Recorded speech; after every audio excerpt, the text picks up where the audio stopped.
Okay, so let us start from where we left in the last lecture. So, we were looking at substitutional kind of impurity. In substitutional impurity, as we said that one of the atoms has been replaced, A has been replaced by impurity B.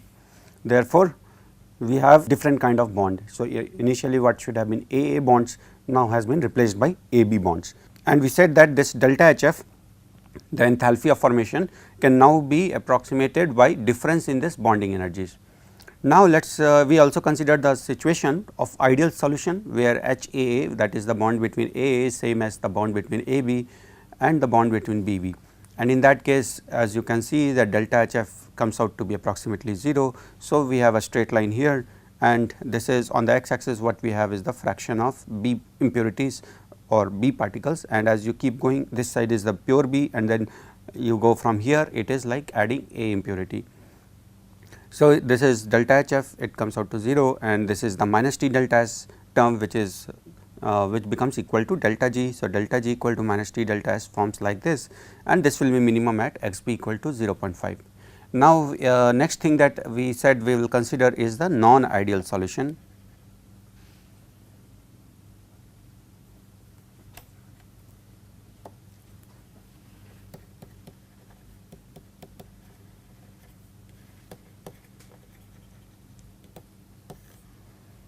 So, here what we have is that HAA is not equal to HAB, not equal to HBB.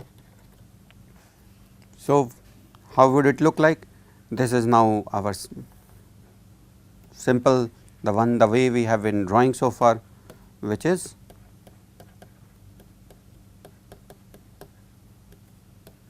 so again we are taking the same axis, A, pure A over here, pure B over here, and we keep increasing, and on the y axis is the energy scale. So, what will happen? So, somewhere over here is the 0.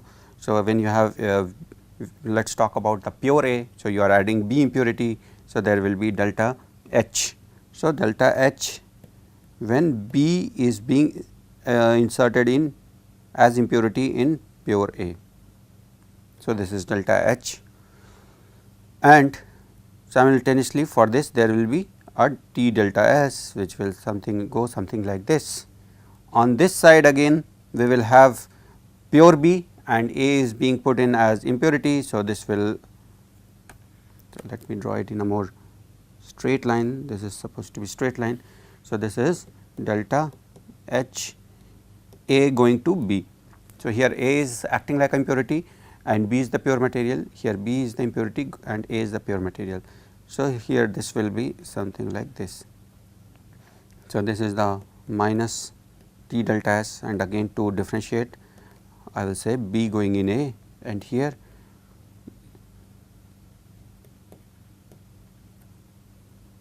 A going in B, and I should not put minus because it is already in the negative scale. So, this is how it would look like, and corresponding to that you will find x b, corresponding to this you will x a. And remember this is since this is non-ideal solution, we have to again limit ourselves to very small concentration. So, this region that we are talking about are very small quantities.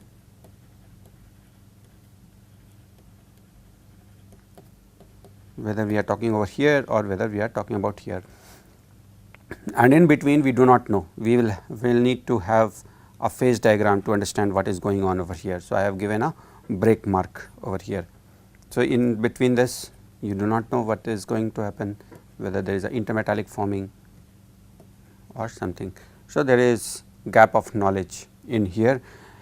Anyhow, like I said last time, you have to maintain a caution that when we are dealing with this solution defect as a solution, you have to remember that defect concentration has to be very small. So, although we have exaggerated here to draw the whole plot, and even here we are trying to show the both sides, but that ideally that is not the right thing. It is just to give you a better understanding on what it would mean when HA is equal to HAB and when HA is not equal to HAB. But otherwise we should not extend this information from beyond small quantities. Okay, so with that we will move on to another kind of the interstitial substitution we have already looked at substitutional, now we will look at interstitial. So, impurity of different kind which is interstitial. So, we saw some of the characteristics like it is easy to find a site because all the sites are available, it is easy to move because there are almost all vacancies everywhere, and the major problem here is the availability the size that is available here. And to understand this we will look at carbon in iron which is what we call as steel.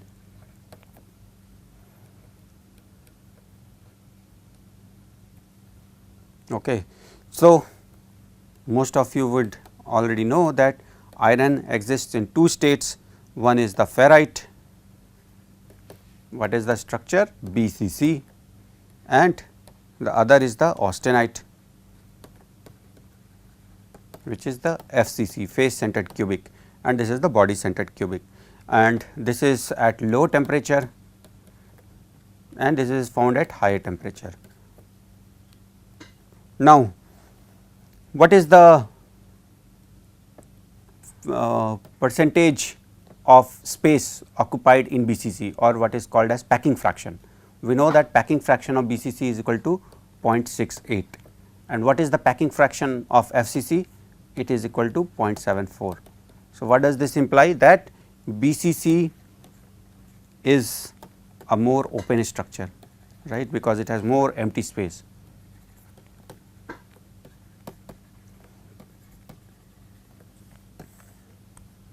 Now, if I give you, you would already be knowing that carbon sits in interstitial, the carbon in the FeC alloy, which is steel, primarily is steel, carbon sits at interstitials. Then one would be inclined to say that since BCC is a more open structure and if carbon sits can go in both FCC and BCC, you would be inclined to say that carbon should prefer BCC, and solid solubility, carbon solid solubility should be higher in BCC.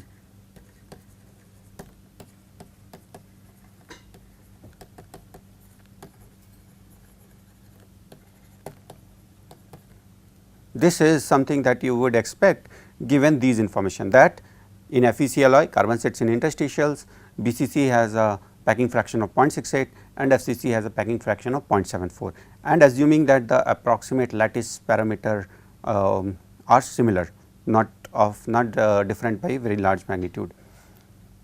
But the question is it true? So, we will see. To understand this, we need to understand that in these cubic structures you have two different kinds of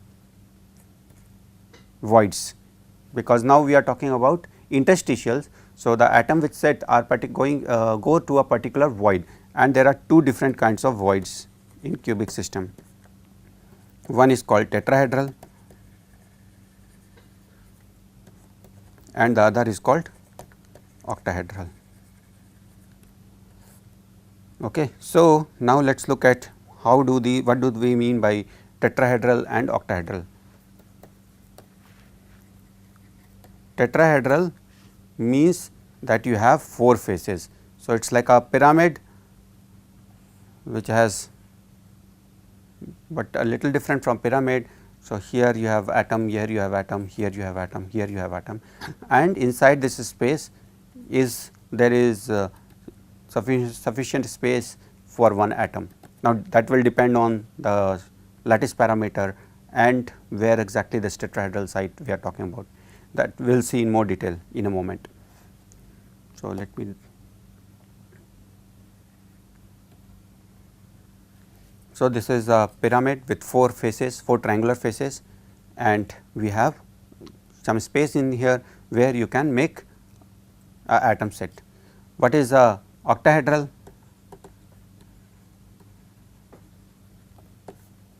In octahedral you can assume it that it has 8 faces, not assume, basically it has 8 faces. So, it goes like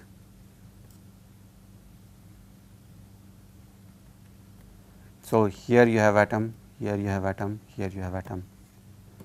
Now, the way I am drawing, I am intentionally showing a much larger space than it is actually available, just to make you understand where this void is, because if I really draw it in the scale of the atoms, you would see it would appear that there is no space at all here.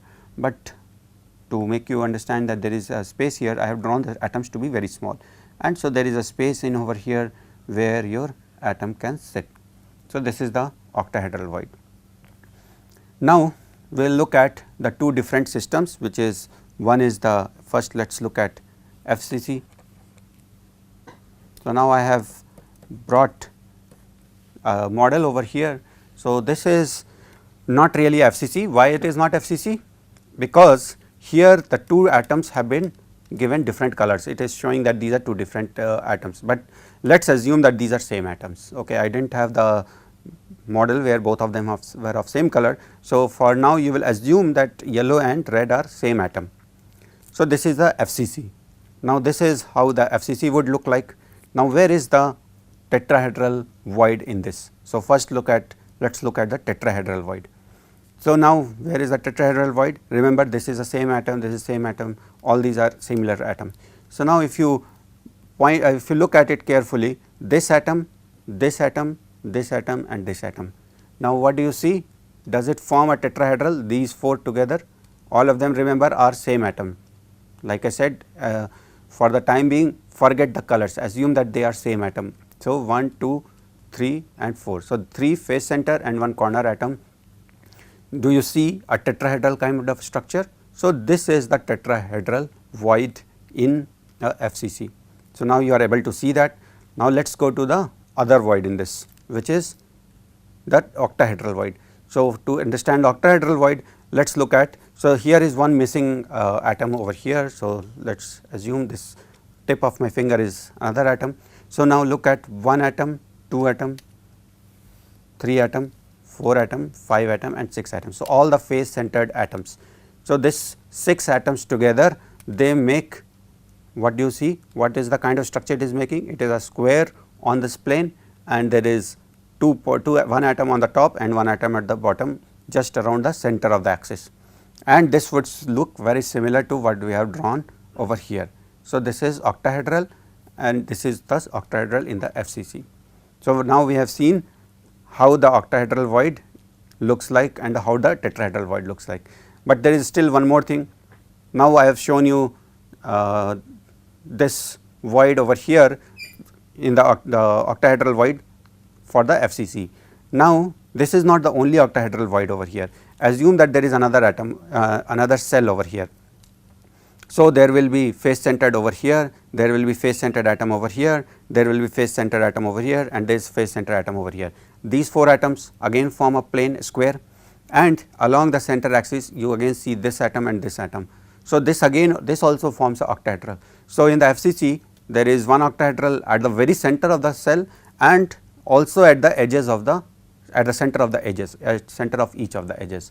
So, we will draw it again over here, but this is to make you understand this is where the octahedral voids lie. So, there are two different places where octahedral void lies in the FCC. So, that is FCC. Now, let me just draw it over here so that you can remember it.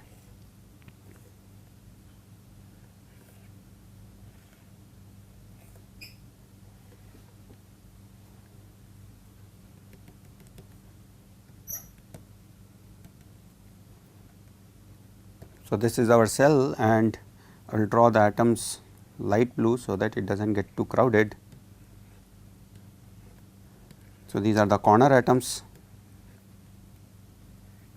and now I will draw I am drawing a little different size. So, just again so that it does not get too crowded. So, now you can see the corner atoms and the face centered atoms, all of them being the same color.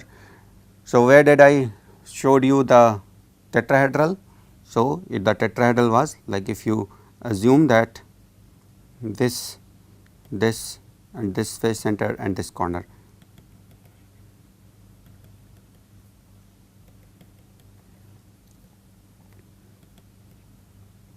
So, this is one tetrahedral in here. Now, you can imagine how many tetrahedral would be there. There should be 8. So, around each corner is associated with 1, and that particular tetrahedral site remains inside the cell. So, there is 1 over here, there is 1 over here, 1 over here, and similarly on the bottom side. So, there are 8 tetrahedral. Now, let us go back to the octahedral. So, I will have to draw this again.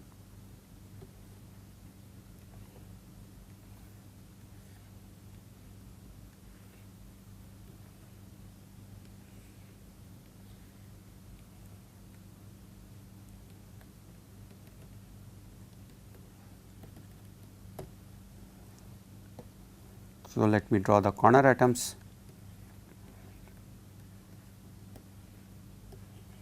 And by now, you should be in a position to identify where the first octahedron is.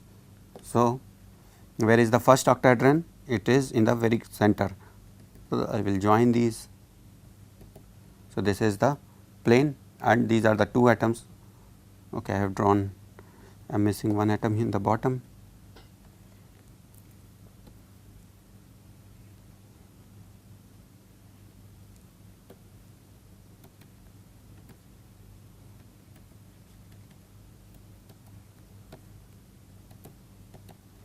So, I hope you are able to see, this is the plane. So, I will draw it with solid line now, and these are the 2 atoms on top and bottom. So, inside this is the first octahedral void. And where else did we say that there are octahedral voids? There are octahedral voids on the edges. So, if you can look at it, then this face center, and then the face center on the other atoms around it, they will form a plane, something like this, and these are the 2 atoms. So, octahedral void over here, octahedral void over here, here.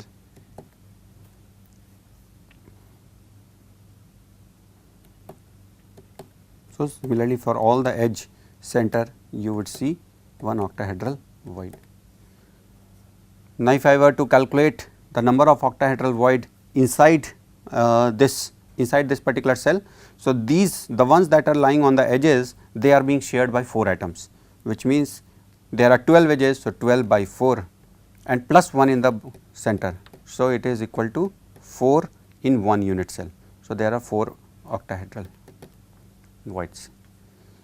Okay. So, now let us go to the BCC structure. So, I will take the other atom over here. Now, first let us look at where is the tetrahedral void. So, the first thing that I want to identify is the tetrahedral void. Now, let us look at 1 atom, 2 atom, 3 atom, and then imagine the base BCC, the body centered atom on top of it. Now, this is a straight simple BCC. Here the 2 atoms are not shown different, it is simple as it is, as it should be. So, all the atoms are same color. This is a real BCC. So, this one body centered atom, the 2 corners and 1 over here, these 4 would form the corners of a tetrahedral void. So, we can see 1, 2, 3 and 4. Now, so what do you see here? Where will be the octahedral void? So, if by symmetry you can say this is body centered, this is another center, these 2 are in the plane. So, this should lie somewhere on this surface. So, there will be one on this this side, and another one would lie at here. So, each surface will have 4 atoms, 1, 2, 3, 4, 4 atoms. Now, how many surfaces are there? There are 6 surfaces. So, each of the surfaces have 4. So, we have 6 for the 24. So, let me before we forget, so let me draw this to be able to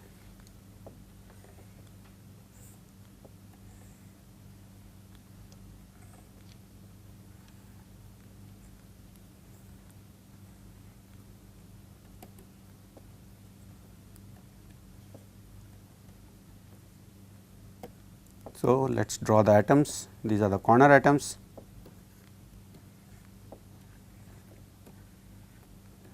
And then there is one in the center. Now,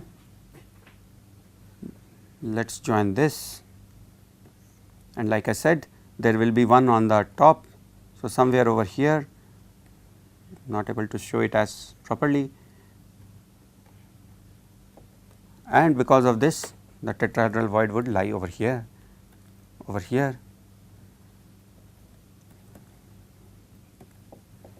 Now, there are 4 on the surface, that I hopefully have convinced that there are 4 voids on the surface. Similarly, there will be 4 voids on this surface, 4 voids on this surface.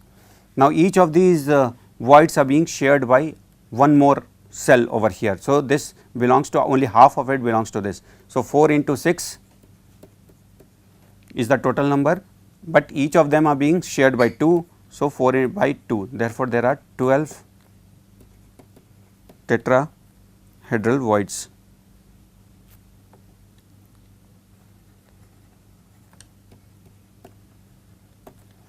Now, let us go back to our octahedral void. So, these are the tetrahedral void. Now, let us look at octahedral. So, for that again let us come back to our BCC model. So, this is the BCC unit cell. Now, we will concentrate on this body centered atom, these 4 atoms on the corners. So, these 4 atoms on the corners, as you can see, they form a plane, and these 2 corner atoms, sorry, the body centered atoms, they form the atoms which are there along the center axis. So, this is one atom, this is another atom, and one of your octahedral void would lie on this surface. So, this is the total number, this is the octahedral void we are talking about. So, let us draw this part. So, again I will have to draw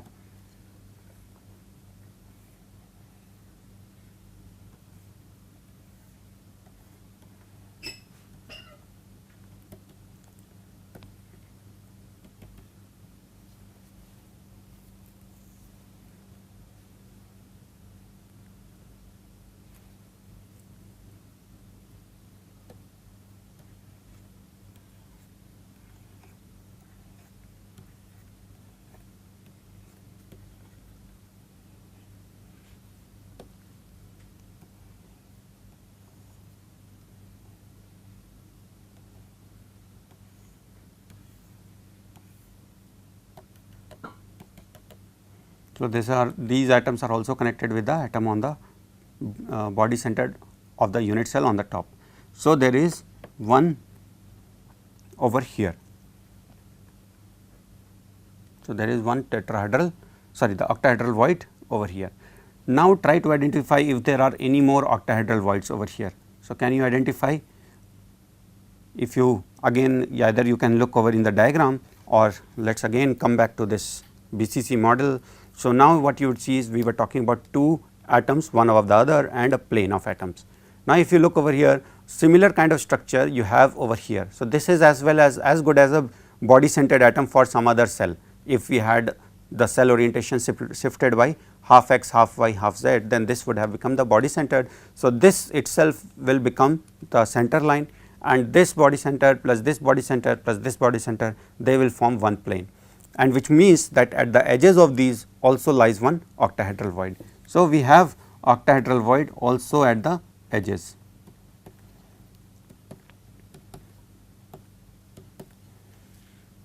So, how many do we have over here? We have 6 faces, which means 6 octahedral void because of that, but this is being shared by 2 cells. So, this is 6 by 2 for this unit cell, and we have 12 edges, and on each edges we have one octahedral void, but this one is being shared by 4. So, this is 6 by 2 plus 12 by 4. So, this is equal to 3 plus 3 6. So, we have 6 octahedral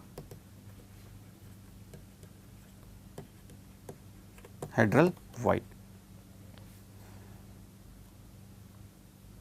So, now we have seen the different kinds of voids in FCC and BCC. However, there is still something that I have not informed you yet, and what you need to see over here is, again I will bring this back to show you. First, let us look at the octahedral void. So, how was the octahedral void over here?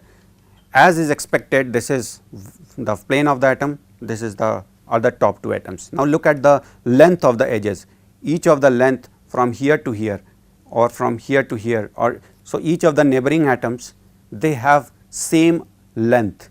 But now, let us look at the octahedral void in this one.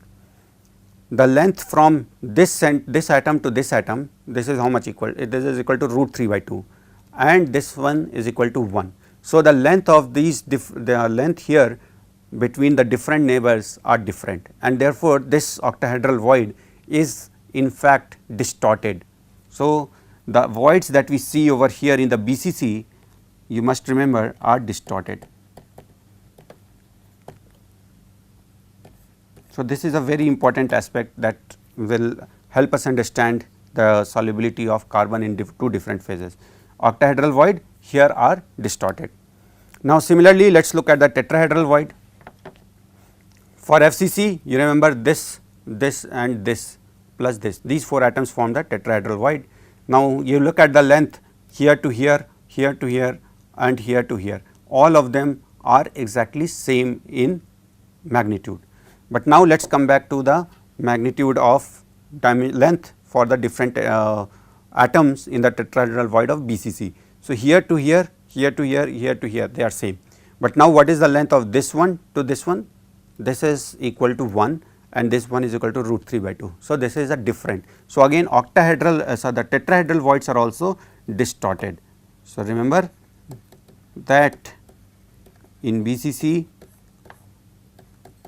both the voids are distorted. Now, this is a very important concept. So, before going, let me just summarize what we have looked at. So, we have seen for FCC, let us see tetrahedral, octahedral.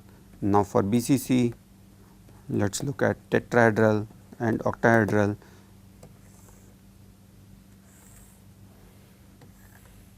So, how many voids per cell we have? We will said with that in FCC 8 tetrahedral void per unit cell and 4 octahedral void per cell. In BCC we saw that we have 12 tetrahedral and 6 octahedral void.